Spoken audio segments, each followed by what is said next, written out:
What is up, Green Bay Packers fans, and welcome back. Welcome back to the studio, and welcome back to the Daily Draft, brought to you by Badger State Brewing in Green Bay, Wisconsin. Gonna set that can of brewski right down next to Bobblehead Christian. Um, I've said it before. This is a draft recap show. Just want to thank everyone that came out. The reception that Andy and I received was incredible. Just the raw number of people there was incredible. And just so humbled by the amount of folks that wanted to come see us and ask us questions and have beers and talk ball, and that was really cool. Eclipsing, the draft guide sale number that we did, that was pretty awesome as well. If I sound a little choked up, it's A, because I'm emotional, but B, because I'm literally choked up. We still haven't quite beaten this thing. Still kind of working through the Dayquil. At some point, I might go into a doctor and just see, if I am actually dying. But as I mentioned at the show, like, I feel like $1,000,000. I just can't breathe. Energy's back up. No more shivers, no more cold, no more aches, no more pains, no more nothing. It's just occasionally when I talk for an extended period of time, I have to cough, which is unfortunate because part of my job, unfortunately, here, certainly in the podcast slash video space, is talking for an extended period of time, especially when I do not have a co-host. Okay, draft recap show. So we did a day one recap. We did a day two recap. We did a day three recap. I tried to be very specific so that this show would have a different flavor. I tried to be very specific in that we just kind of talked on a high level about what they accomplished in each of those days, not as a whole. Today, we're going to talk about it as a whole. Tomorrow, should be able to talk about the UDFA crop, which there's some interesting stuff there. And then ultimately, we'll do the special guest thing, hopefully later on in the week. Unless I can think of something, that there might be a chance that we break the streak, though. There might be a chance that there is a day this week with no daily draft, unless I can come up with something to do. Hopefully I get the special guest lined up right for Wednesday, because this is the first Monday in a long, long time where it's not mock draft Monday. It's just Monday. But super excited to kind of keep this going. It will not go on forever, but we're not dead yet. So as a whole, looking at the class as a whole, and we'll go through pick by pick real quick. And because I didn't touch on it a ton, I'm going to try and kind of dive into fit. Most of what I was doing when we did the day one, day two, day three recaps was, kind of going back into my notes, going back into my scouting reports, going back into what I may have said on a prospect primer video, getting into maybe somebody else's scouting report, and maybe understanding consensus of where this player was taken.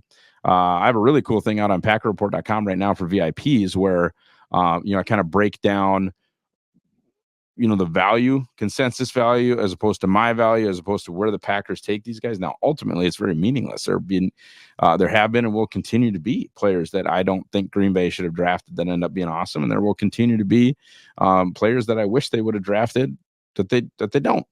And that it all probably comes out in the wash. And I would guess, hopefully, right, that the Packers actually have a higher hit rate than I do. I would hope that that's the case. But just interesting, right? Where, like, I mentioned, to me, and they both worked out. Again, doesn't mean I'm like some super genius, but to me, I got super, super excited in 2022 when my 55th overall player, JJ Enagbare, or Kingsley Enagbare, was taken by the Packers late in the draft. And I got super excited when my 66th overall player, Carl Brooks, was taken by the Green Bay Packers super late in the draft. Brooks has arguably been a better player than Enagbare, but both have just beyond outshined pick 179 overall, which I believe is actually the pick that both of them were taken with. And again, like I said, have completely outshined that pick. And for a while there in day three, like that wasn't the way things were going. And then boom, they did it twice with Michael Pratt and Kalen King. Kalen King will be easy to follow. If he cracks into the starting lineup as a nickelback or as a starting corner that's good, that's going to be easy to follow. Michael Pratt's playing, something bad probably happened. So that one will be a little tougher to follow unless, he does do what I said, which was he's the Matt Hasselbeck. Like if Pratt plays well for 2 consecutive preseasons and you can convince somebody to part with a day 2 pick for him, well, that's turning a 7th round pick into a 3rd. That's value added. Plus you had a decent backup for that long. Anyway, going through the picks real quick, and as far as fit, and then I'll kind of get into sort of what I felt like the general strategy was. And I haven't had a chance, although I did listen to Andy's recap, but I haven't had a chance to listen to what he and Pauline did today. I don't know how much we're stepping on top of each other, but Andy and I don't have like all the exact same takes either. So hopefully this is not repetitive. Hopefully there's value in this. Hopefully you guys enjoy it. Okay. So Jordan Morgan, I showed everybody this Twitter thread that I had put together back in March, where I'm not going to say anything other than I got super lucky, but I kind of walked everybody through because it's a great offensive line class. It's a great offensive line class. It's a great offensive line class, and that very well may end up being true. I think there's every chance that it is a decent offensive line class. I think it's very possible. But for what the Packers have liked to do historically, it wasn't. It just wasn't. But you look here, and I'll, for the audio listeners, I'll read what I said. So the dirty little secret is that it's actually not a strong class at the top unless the Packers go outside the structure of what they normally do, and they might. Let's take Joe Alt and Fashanu off the board. Neither's making it to 25, and the Packers with two starting quality tackles making no money seem unlikely to burn draft capital to trade up. Noted that Fashanu as a 6'6", 312, 95th percentile athlete is their archetype. I mean, Fashanu would have been an unbelievable addition to their group. Now let's take away all the potential tackles ranked on the consensus board taller than 6'6.5" or heavier than 321. That removed Fuaga, Latham, Mims, Guyton, Suamataia, Paul, and Amegaje. And I said, what's left? Fatanu, Barton, Jordan Morgan, Blake Fisher. Poked some holes in those. Fatanu, awesome player, would be a great Packer. Bakhtiari and Tom were both 6'4" and 1/8, and he is a half inch shorter than that. So probably a guard. 6'4" and 1/4. And Fashanu, I believe, was 6'3" and 3/4. So probably a guard. Barton, think he's a center. Finally, Morgan, really good player. Since 2009, they've taken 9 players in the first 2 rounds from either the Pac-12 or the Mountain West, but he has shorter arms than Bulaga. Probably a guard. The probably was in italics because I'm not 100% sure. And then Blake Fisher, now we're outside guys with a round 1 or 2 grade. And this was the clincher, obviously. Their best and potentially only shot at an actual tackle in the top 58 is Arizona tackle Jordan Morgan. It's crazy how quick this class dries up from a Packers perspective. That was basically my feeling. I didn't show that to show you, oh my God, look how right I was. That was more, I always kind of knew Morgan was the guy because he's the only guy that does business the way they do business. So he's the only guy that fits what they do. Really, even the top 150. I know people asked about Rosengarten. At the time that I did this thing, Rosengarten was not a consensus top 150 guy. He certainly got there and certainly got picked before that. Certainly would have qualified. But Rosengarten also was not anywhere near where Morgan was from consensus. Either he certainly got inside the top 150, but he never got that much higher than that. So the Morgan pick made a ton of sense. I likened it to eating their vegetables, and Goody's been doing that a lot, right? I can't think of the last time, or maybe ever, because Jair was so short and so out of left field. Maybe Savage, which ended up not necessarily being the best thing, but I can't remember the last time the Packers made a first-round draft pick and people got super, super excited. I was really excited about the Devontae Wyatt pick, obviously very excited about the Christian Watson pick, which is not technically in round 1, but a lot of it has just been, oh, well, that was Packersy. Not a lot of celebration, not a lot of jumping up and down. It's like, oh, that was Packersy. Rashawn Gary, A lot of people had hoped that they were going to take Brian Burns. They didn't. They took Rashawn Gary, and it's like, oh, that was really Packersy. LVN was the most Packersy pick like ever. Stokes was extremely Packersy. And it, again, a pick in Stokes that nobody got super jazzed about. Quay Walker, nobody got super jazzed about that pick. Jordan Love, some, maybe there were folks that were super excited. But Jordan Love was also, at the time, like eating your vegetables. Oh, that's the smart thing for the future. Doesn't help this team a ton. That's very Packersy. Guys, there is every chance. And I don't know if I call it better than 50-50. But understanding the development track for offensive linemen, there's every chance that Jordan Morgan is not a week one starter, that they just roll the same 5 out that they had last year. Maybe somebody gets hurt. Someone probably will. Maybe he does win the left tackle job. Maybe he wins the right guard job. Maybe Zach Tom gets kicked inside to center and Morgan has to play right tackle. There are a number of options, but if you just put a gun to my head, what do I think it happens in Brazil? I think they roll the same 5 out there. I think it's more likely that something else happens, but I think the most likely 5, if I were to rank like likelihoods of the 5, is just the 5 that they had last year.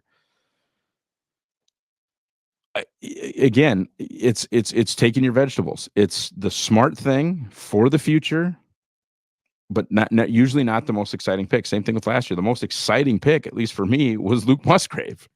That was really exciting at 42. The exciting pick was not at 13. The pick at 13 was, oh, that's really Packersy, and that's what Goody did again. I think that happened again, by the way, with Edgerrin Cooper.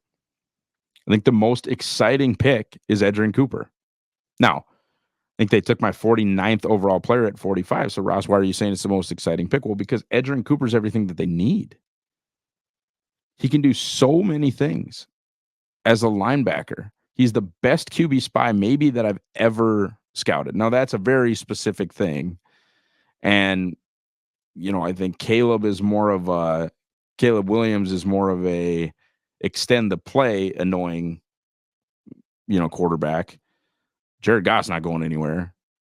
And McCarthy, I think, is a decent athlete, but I bet it's more of a extend the play athlete as well. So it's not like the division has, Jaden Daniels in it, or the division has, Lamar Jackson in it. The division doesn't have, these super athletes that you have to spy.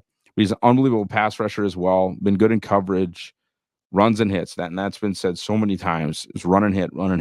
And there are folks that think he's a top 15 player in this class. And I said it on my deal over at Packer Report today.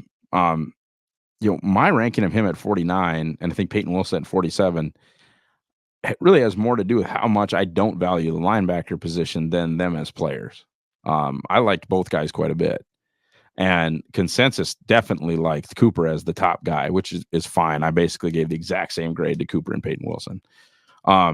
But Cooper, I think, is the one, I think without question, as much as I do like the Marshawn Lloyd pick, Cooper is the one that I think easily has the best chance at a Rookie of the Year opportunity. In fact, there was a long time there where I think corner and pass rusher were, for whatever reason, positions that took a little bit longer, or maybe we didn't have just like as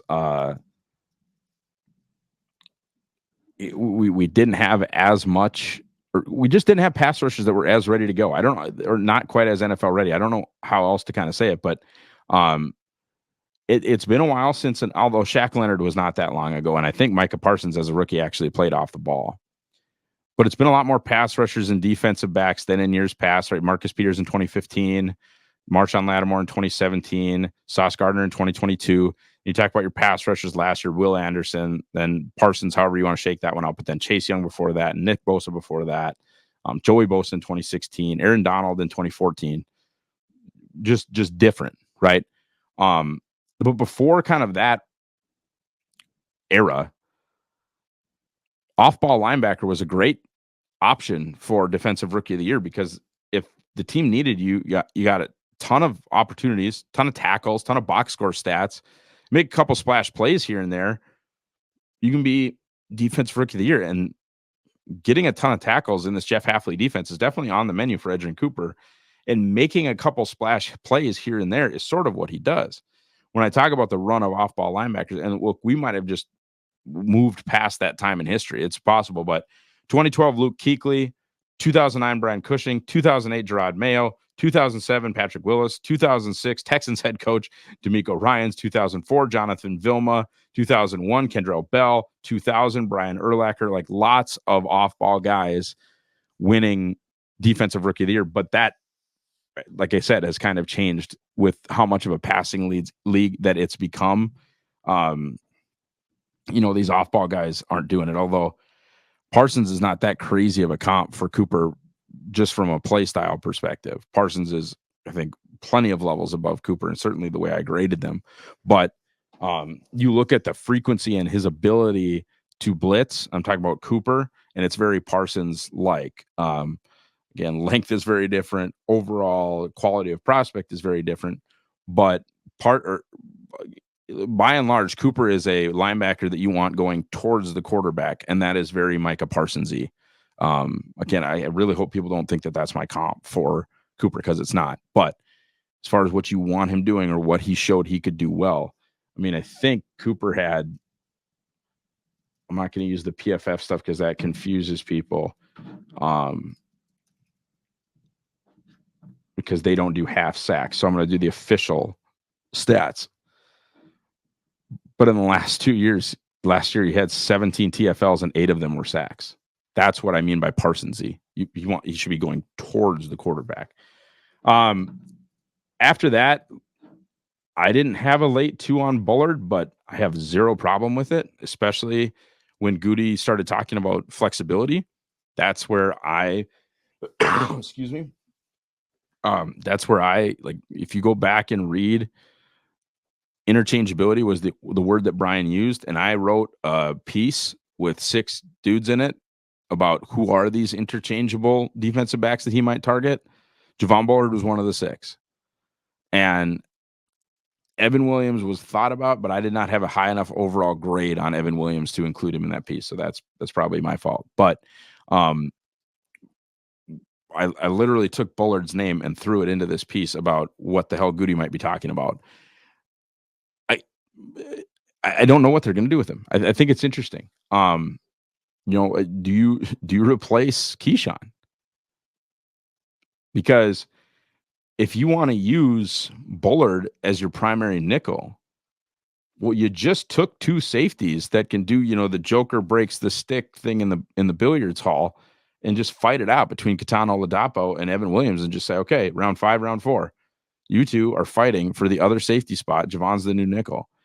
I don't think that's what they're going to do when you consider the amount of money that got paid to Keyshawn. But, Bullard basically went from a primary nickel, or the team's nickel, in 2022 on that national championship Georgia team, to an 80-20 free safety to other stuff split, or a 70-30 free safety to other stuff split. So he can do a ton of different stuff.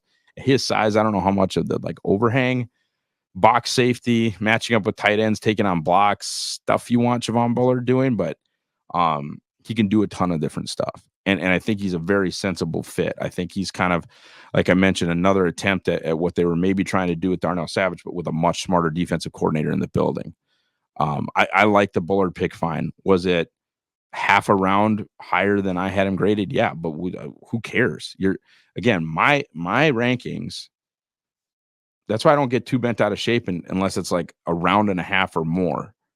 And I did get bent out of shape, and we can talk about that a little bit. But Javon Bullard was what Hafley wanted. Javon Bullard was how the Packers wanted to do business. So for them to take my 78th player at 58 when it's the guy they want for the spot they want, I don't care. That's fine. Would I rather have been Cole Bishop? Hell yeah. Yeah, but whatever. I mean, that's the guy they wanted, and he was a different kind of cat.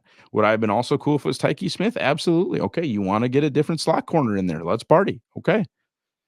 It's fascinating to see where Bullard's first snaps come from in training camp. Fascinated. Marshawn Lloyd, favorite pick of the draft. I think I might have even just said that about Edgerrin Cooper. Most exciting and favorite are different. And again, you're like, Ross, it took your 94th overall player at 91. Why is this so exciting? It's the fit, man. His speed, his ability. I don't want to do AJ Dillon dirty, but Marshawn's missed tackles forced compared to how AJ Dillon does not force missed tackles. I wonder, right? Like, just the most night and day thing you've ever seen. I mean, people cannot get a hand on this guy. Josh Jacobs with a jetpack, fast Aaron Jones. I like the DeAndre Swift comp that Peter Bukowski made. I think that makes plenty of sense. I think he can catch the ball out of the backfield, and he showed at the Senior Bowl. Just because he wasn't asked to do it doesn't mean he can't. And that's important. I mean, you got to understand that for a lot of Caleb Williams' career, he had both Brendan Rice and Jordan Addison. So, little dump offs to the running back were not, really what they did. Little handoffs against 5- and 6-man boxes were what they did. And Marshawn Lloyd ate him for breakfast. He's a really good fit, really good player.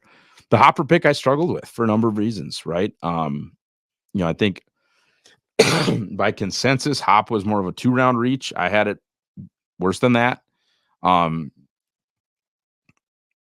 But even more than that was the fact that like a TJ Tampa was still on the board and other guys were still on the board. I just would not. I would have waited to add a second off-ball linebacker until after we were out of top 100 picks. That was almost the most disappointing thing to me. Like anytime you take my 207th overall player at 91, I am going to complain because that we sort of remove ourselves from it's their board, not mine. If I have any respect for myself as an evaluator, well, I'm going to just say I don't like the pick because I don't like the pick. I'm not going to give that grace on that much of a gap. Plus, again, like this team and for right or wrong would pair like an undrafted free agent with Jake Ryan, right? Like Chris Barnes and Jake Ryan, and just throw them out there. Look at who the starting linebackers were for the Kansas City Chiefs. Talk to me about how important linebackers are. And I know they have Pat, but this is now 3 drafts basically, and you've taken 3 top 100 off-ball linebackers. I'm just never going to agree with that. Now, if it would have been Edgerrin Cooper and Peyton Wilson, who was available, by the way, I would have been like, oh, okay, whatever. I mean, I don't agree with it, but I get it. Or Edgerrin Cooper and even Cedric Gray, I would have been like, oh, okay, well, I get it. With Tyron Hopper, I don't get it. And again, after the pick, I said I got to go back and look at this 2022 tape that everybody's talking about. 2022 tape that everybody's saying is better, right? Wicks was better the year before his last year. Jordan Love was better the year before his last year. Jaden Reed was better the year before his last year. Luke Musgrave was better the year before his last year. Go look at the tape. And I did. And I watched like 4, 5, 6 games, posted some highlights, posted some clips, and thought, you know what? I probably would have ranked him somewhere between 140 and 170. Which is basically where like consensus is on him. And so it still would have not been anything that I would have done. Evan Williams, again, not anything I would have done. Just not anything I would have done. We got excited because we thought it was TJ Tampa. A couple places posted that it was TJ Tampa. And I thought, oh man, like that completely makes up because I have TJ Tampa 40th overall. And obviously the league doesn't feel the same way. But I also think Tampa's consensus was pretty close to where I had him, which doesn't mean the consensus is right, but that was not a crazy opinion, right, of Tampa. So I thought, well, what the heck? It's Tampa. They've hit corner. They've hit safety. They've hit linebacker twice. And then they got the vegetables and Jordan Morgan. Hell yeah, this draft is off to something. Then they take a safety I have a 7th-round grade on. Now, I need to go back because he was, another guy where hand up, I watched 3 games and moved on. Now, I watched a ton of Oregon defense, right? Because I watched the hell out of Dorless, paying lots of attention to Dorless, but I didn't feel like Evan jumped off the page even when I was watching Dorless. And it was like, I got to go watch more games. I've now formally requested from our friend Brennan Rupp which games I need to watch to believe in Evan Williams. And I wasn't that far off of, consensus either. I know that I was lower than most people on Oladapo. I wear that. I get that. I understand that. And whatever. I'm not just gonna agree with consensus. Otherwise, why even do the work? If I'm just gonna, agree with every other thing that's popular, why even do it? Why come talk to you guys? Why make a list? Why watch the tape? Why do any of it? Why would it even be, important? This is taking too long. This is great radio. I'm trying to find. Here we go. Here's my list compared to consensus. So, I had not a great grade on Evan Williams, and consensus was at 197. So again, 111 is 86 picks before that, or 76 picks before that. I can't even do math. My brain is just fried. But it's 2 rounds or more of a reach. But look, man, if he's good on special teams and he ends up being a starting box safety, if he ends up being Morgan Burnett, I'm super wrong, and I don't care. I've said this before, and I'll say it again. It is so infinitely more important to me that the Green Bay Packers are good and that these players turn out, or their plan for these players is smart, than I am right. Case in point, Jordan Love. The second he started playing well, I started posting highlights. I started posting positive advanced stats. I started believing the whole thing. Apologize for being wrong. Dude, if Evan Williams is like the 3rd or 4th best rookie safety in the league and starts and plays 800 snaps next to Xavier McKinney, zero problem being wrong. Don't care. Sco Ducks. Shout out Justice. Do not give a S. Okay. After that, Jacob Monk, I get it now, man. Like I do. And I had a 6-round grade on Monk. So for them to take him at the end of round 5, I do not care. Especially once you get that late. Do not care. Are there centers I would have taken? Hell yeah. Okay. And that's maybe part of why maybe I didn't love that choice, although I get it. High level academic, short, strong, quick. He does a ton of things that they like, especially on the interior. The guys making the calls. Lucas Patrick went to Duke. This kid went to Duke. J.C. Treader went to Harvard or Cornell or some other such nonsense. They are plenty into that on the interior. With that said, after they took this kid, a bunch of centers that I liked better than him went. Now, does that matter? No, I mean, not necessarily, but if you're just asking what I care about the pick, I would have taken Jalen Sundell, who did not get drafted. I think Drake Nugent didn't get drafted. I absolutely would have taken Bo Limmer over him. I thought there was one other one, but I'm not necessarily seeing it. And I know like Jake Stack would have taken the Nick Gargiulio or the guy with the Italian last name, him, Tommy DeVito's boy there. But yeah, Sundell for sure, Bo Limmer for sure. And again, like I think my guy Drake Nugent didn't even get drafted. But I totally see what they see in Jacob Monk, and I have zero problem with the pick. I understand what they're thinking. I think they think he can play guard in a pinch. I think they're not going to let him play tackle at all. And I think they're thinking he is just another option.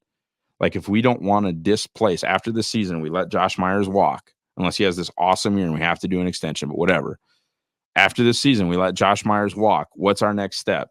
Is it moving Zach Tom in? Is it bumping Elton Jenkins over? Well, if it's neither of those things and we want those two guys to remain, versatile pieces that are not snapping the ball, can Jacob Monk in year 2 be the starter? Yeah, sure.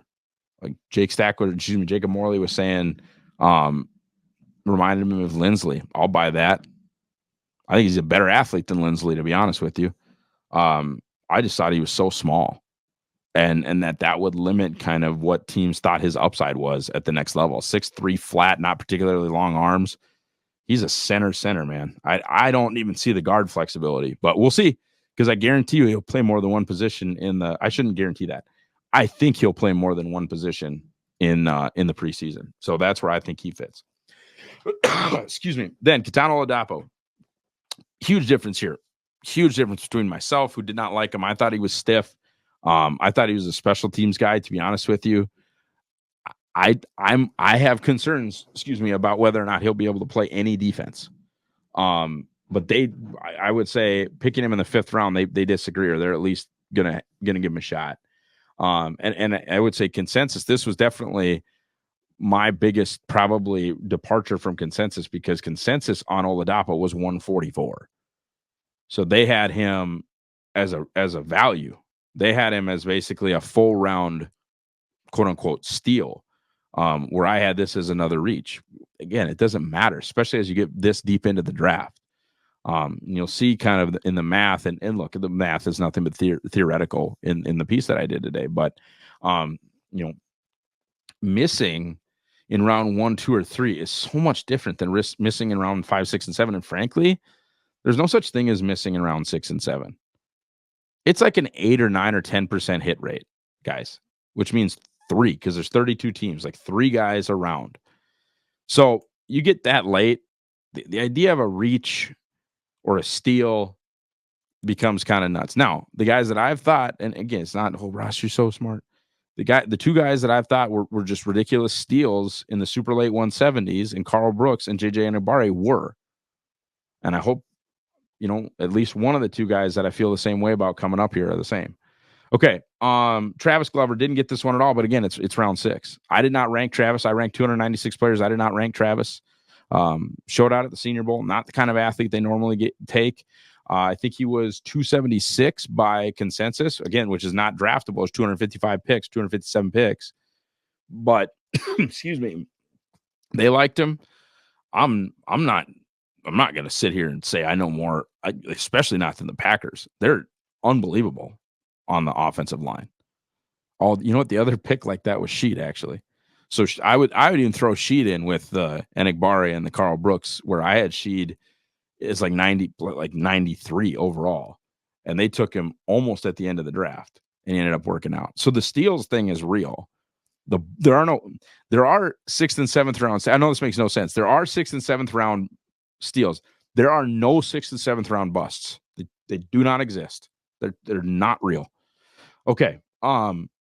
Again, the Glover pick was kind of whatever. I actually like Donovan Jennings quite a bit more. The kid from USF or UCF, I think it's USF, 6'4", super athlete, played left tackle, clamped Dallas Turner when they played Alabama.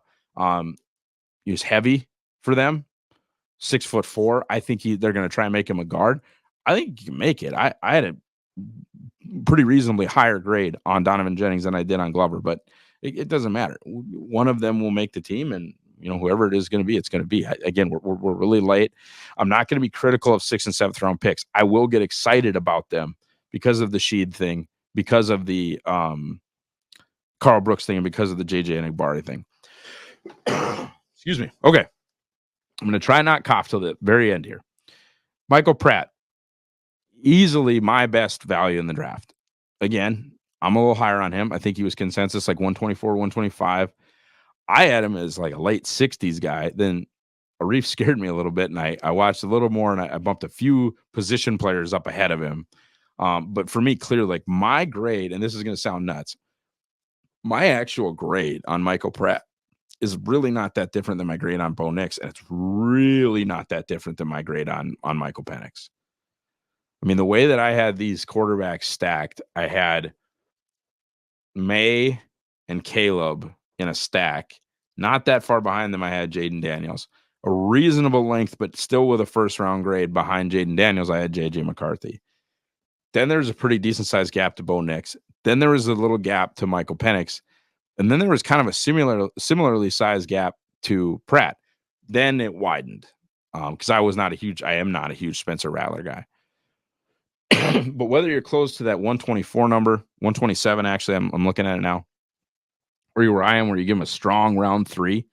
And I give him a strong round 3. And you think, like, I think Michael Pratt can be, the 22nd, 23rd, 24th, 28th best starter in the league, or the 1st, 2nd, 3rd, 4th best backup in the league, somewhere in that realm.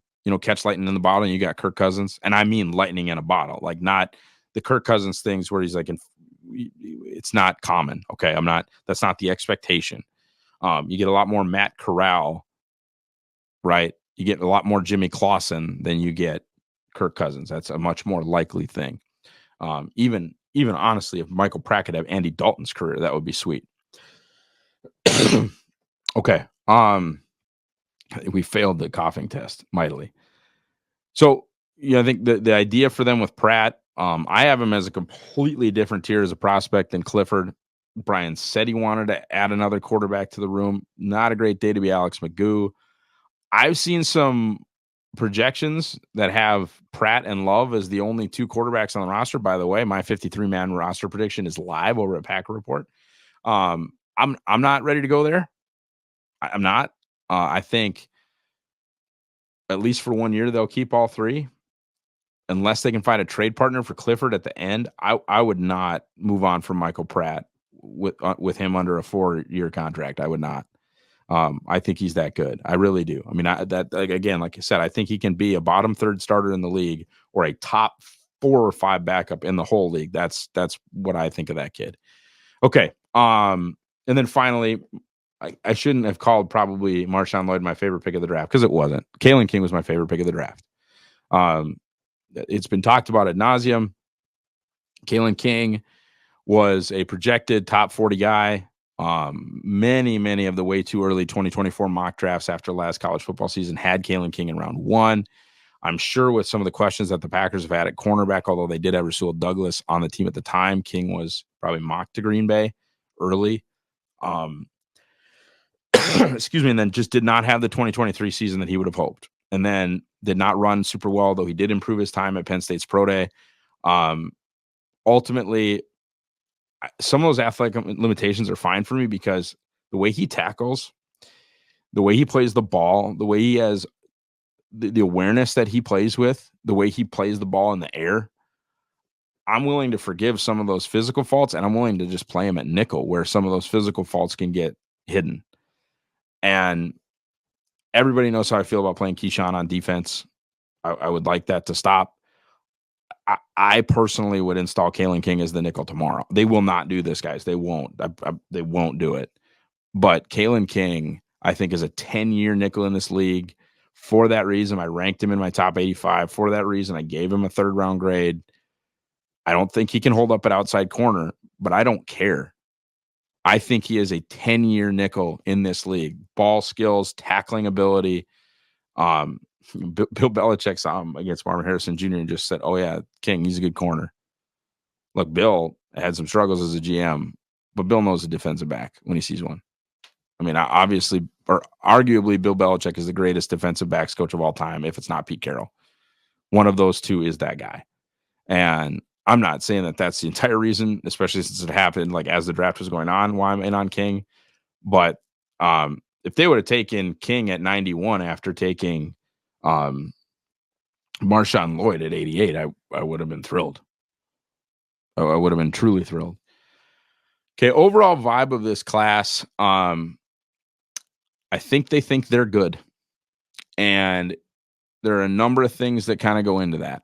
I mentioned, I'll pull up another one of my tweets here. It's not even really my tweet because I said that we'd discuss it on yesterday's daily draft, and we did. But the Packers did not do what they normally do from an RAS standpoint. And it's not that they took a bunch of bad athletes, because they didn't, but they did not take the, crazy swings that they have in the past. They did not take the unbelievably, high home run hacks that they normally have. I think, 99.25 in Jordan Morgan, and 9.13 in Edgerrin Cooper, and certainly a 9.74 in Jacob Monk are those home run swings.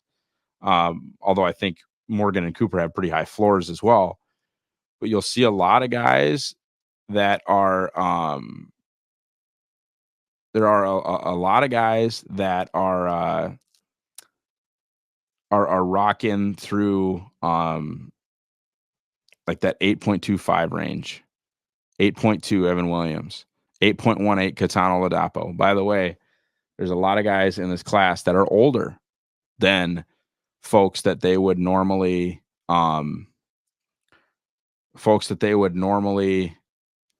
do business with. Part of that's NIL, part of that's the pandemic.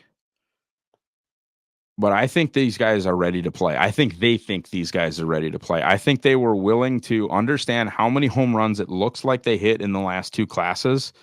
And I think they went, hey, we have 11 picks. If we can hit 6 doubles, if we can hit 5 doubles, we're going to win a championship sometime in our little window here. Let's not necessarily try to hit the home run, although I think Edgerrin Cooper is potentially a home run swing, and I think they could have something really special in Marshawn Lloyd. But again, how important are running back and linebacker? That's a viable debate. I think they thought if we can go 5 for 11 and hit some doubles here, we can win a championship. We're going to take some 22-year-olds. We're going to take some 23-year-olds. We're going to take some guys that can help us now. And the other theme of this thing too is, as much as, all respect to Zane Anderson, all respect to Dallin Levitt, all respect to Welch and to Wilson. This was a special teams draft, which I'm not a huge fan of. I would like you to build your offense and your defense through the draft and sort of use the guys that are on the bottom of that offensive and defensive plan and give them to your special teams coordinator. That's why you draft the super athletes, so they can run down and hit people on special teams. With that said, I think Tyron Hopper is going to be a special teams assassin tomorrow. Same with Evan Williams. Same with Oladapo. Like, I think those guys are just going to run down and hit people and do it in a big time way. If they don't think Edgerrin Cooper is too important for the defense, he's going to really kill people on special teams. I think that was a huge focus of this class, and I think you can use Javon Bullard a little bit. He doesn't have the crazy height, weight, speed stuff, right? But yeah, that's the difference. That's I think a big theme of this class is the special teams, how they can be helpful on special teams. But man, this is as talented as they've been in a long time. Other than you can definitely talk yourself into some bad things happening at the cornerback position, I don't see a lot of holes on this roster. Andy was talking about, and guys know I respect and love Andy, but Andy was like, well, the offensive line is 2 injuries away from having some question marks. So is everybody else's, man. They had a really good offensive line last year and added a first-round pick to it. And added an Andre Dillard, whatever you think that's worth. But, I mean, they're in a better spot than they were last year when they had a pretty good situation. The quarterback, that's an easy one, and I think that room got better. The running back room is better than last year's. I can hear all this Aaron Jones hate raining down upon me. Guys, Aaron Jones never even got close to a rushing title. And I know that's not the most important thing in the world, but Josh Jacobs at his peak is a better player than Aaron Jones. And theoretically, being 3.5 years younger, he's closer to his peak. And I know we don't know that he carries the G the way that Aaron did, but the odds are Josh Jacobs is going to be a better player in 2024 than Aaron Jones. Those are the odds. A.J. Dillon is still A.J. Dillon. And the gap in talent between Marshawn Lloyd and Emmanuel Wilson, Patrick Taylor, Kenyon Drake, whomever, is, in my opinion, astronomical. The wide receivers can all take a jump forward or just stay healthy, for God's sake. The tight ends should take a jump forward. I already talked defensive or offensive line. You still have guys that are on the development track on the edge. Lucas Van Ness can and should get better. Devontae Wyatt can and should get better. Carl Brooks can and should get better. Colby Wooden can and should get better. There's room for Enigbare to improve. There's no way the defensive line should get worse. The linebacker room got way better.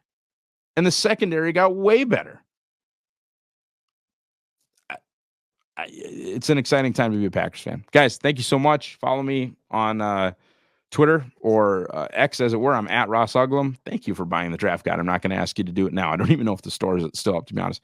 Do everything you're supposed to do here on the Pack a Day podcast. Like, subscribe, click the bell, get the notifications so that you can get every single ounce of Packers content that you require on a daily basis. Have a great Monday, guys. Go Pack Go.